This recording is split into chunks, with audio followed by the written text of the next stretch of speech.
Well, what I would like to see is President Trump genuinely working with his European counterparts. He seems to have forged reasonably good relations right now with the leaders of several European countries, including the UK and Italy. And he's a long-standing relationship with President Macron of France, for example. He seems to get on very well with Mark Rutte, who is the Secretary General of NATO, and to get on reasonably well with Ursula von der Leyen, who is the head of the European Union. And this then ought to be a basis in which they would act together to find a solution to this. And the solution, at least, would seem to start off from an ability to freeze the lines of conflict. And this is what all the Europeans are talking about. President Trump doesn't want to talk about a ceasefire anymore. He wants to talk about stop the killing.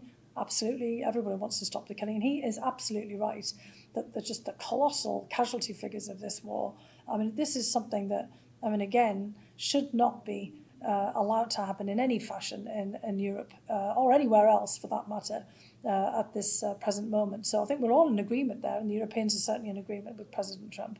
The problem that we see is that President Trump always wants to take credit for everything. But I think, look, at this point, it should be very clear that Europeans are willing, and President Zelensky is as well, just to give him the credit if he wants to take it, for making peace. But they want to see a genuine peace.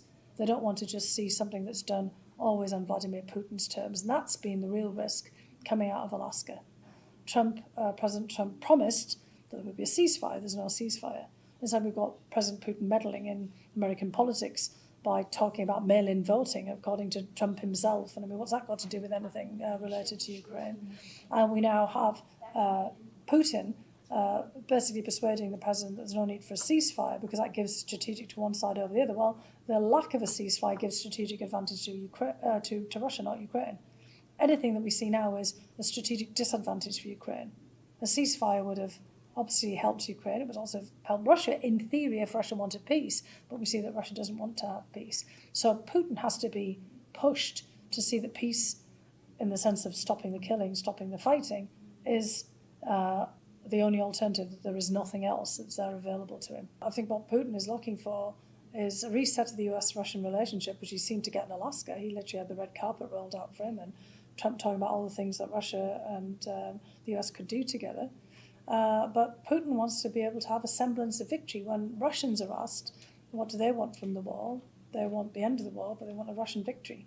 So Putin has to be able to present the seizure of Ukrainian territory as a victory.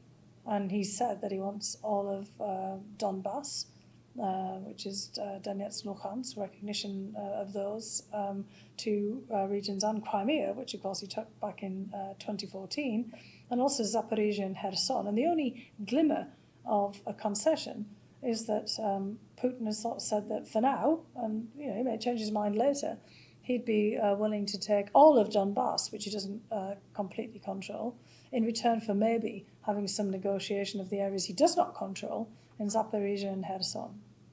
That's not a lot to take to the bank, basically, on the US or the European side. But that's the only kind of glimmer of something to work on. And that's what Secretary Rubio and others were talking about when they said, well, there may be something to work on here. But we have to remember that everything is a loss for Ukraine. The only thing is it's an absolute miracle that we've got to this place right now, because if there hadn't been any support for Ukraine's incredible bravery in fighting back, there wouldn't be a Ukraine by now. Because that's kind of what Putin's goal was to force the capitulation of the Ukrainian government, the removal of Zelensky, the incorporation directly of these 5 regions into Russia. He's already written it into the Russian constitution, and then a rump, weakened, diminished Ukraine that nobody really thinks of as a country. So are you pessimistic or optimistic? I can be both at the same time. All these things are actually, exclusive. Because I'm, sort of pessimistic about the trends, but I'm optimistic in the sense I know that things can be done. It's just not going to be easy. And we could do it. But it just, and I know that the Europeans are very focused on this. The big challenge, as I said again, is it's all about managing Trump and being able to get him into a place where he will continue to work with the Europeans and support them and not be constantly, flipping over onto the path that Vladimir Putin keeps laying out for him. And it's going to take an awful lot of work at that.